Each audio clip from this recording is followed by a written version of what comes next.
self-reflection, religion, spirituality. Fascinating cruelty, bit bland writing to me, and very Jane Austen. Short stories, thriller, Hitchcock. Journalism, politics, power struggle. Trans-Siberian Tram, bored woman meets an incredibly rude guy, and somehow they don't end up killing each other. A very belated reading, less thrilling than I thought, and quite working. A bit disappointing about communism. It probably was fantastic when it came out. It's a fantasy book where thieves pretend to be religious chiefs, but they're actually good, and it's fantastic. It's perfect, and you will cry. Unique piece of writing, very obscene, and unhealthy relationships. Still very Gillian Flynny. Psychological thriller, fantastic writing, wonderful. It was boring about drug addiction. No writing style at all. The second short story was the best, and it is disturbing for the mind, but really interesting.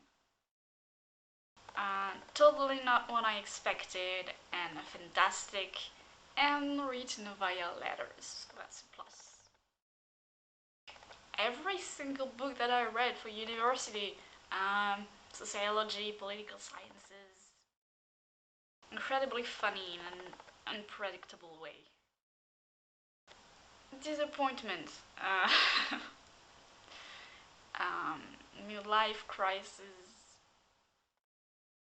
It's a French play set in Spain, inspired by a Greek tragedy, and it's not wonderful, but it's good. Um, it deals with racisms, gender roles, um, legality, and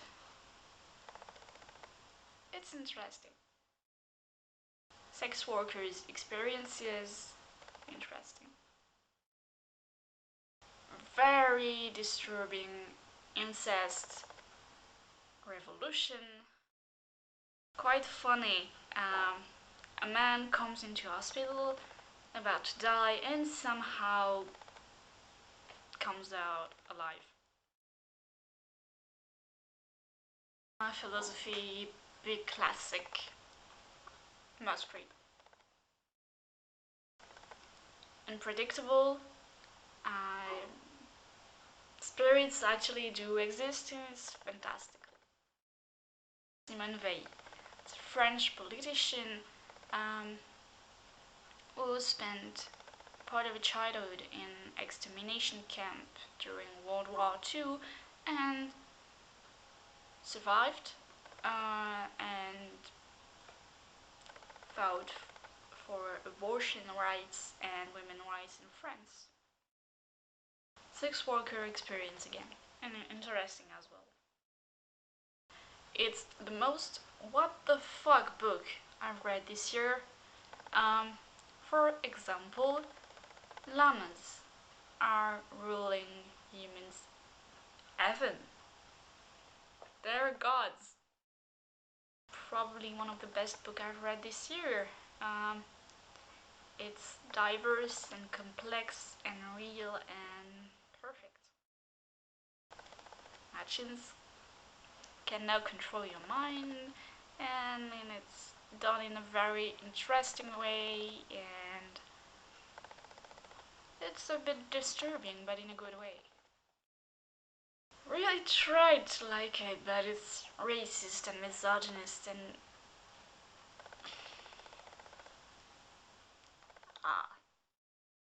surprisingly good. and got me wondering about fear and strength for a while. Basically, young woman gives no fuck about royalty rules and buries her brother. The shittiest love story ever written. Men and women fall in love in one night because they're both scared in the forest at night. 80s fans will love it. Um, Virtual battle royale for teenagers. It's a bit disappointing for a Russian book, but it's still better than most. Poetry, trying to define a color, my words and emotions. It's fucking wonderful. It's. I'm so sad that it's not yet translated in English because it's the fucking mind. Really disappointing. I didn't even finish it. The movie was better than the book for once.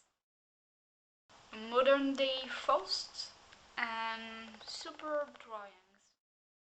Yeah, it's definitely before. Sorry. Fantastic. Characters have to walk for days without sleeping, or they die either of exhaustion, madness, or somebody killing them. The story itself is just okay, but the concept is so good and original. A bit too quick to really get into the story during the war between Algeria and France. It was probably too intelligent for me because I didn't really get it at the end. Half of the book is just bearable, but the last 50 pages really make up for that. It's about a relationship between a mother and a daughter. I'd never read the books before, and it's basically the script for every single adaptation. Not the best Ibsen's plays, in my opinion, but still good. It gives a Max Mad Fury Road feeling once you finish it, or you really want to take on the world.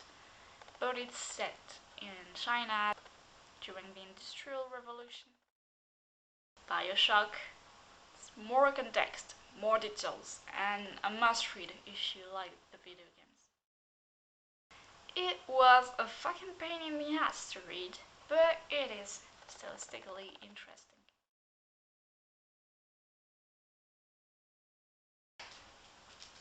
Okay, bye. What are you doing? Oh,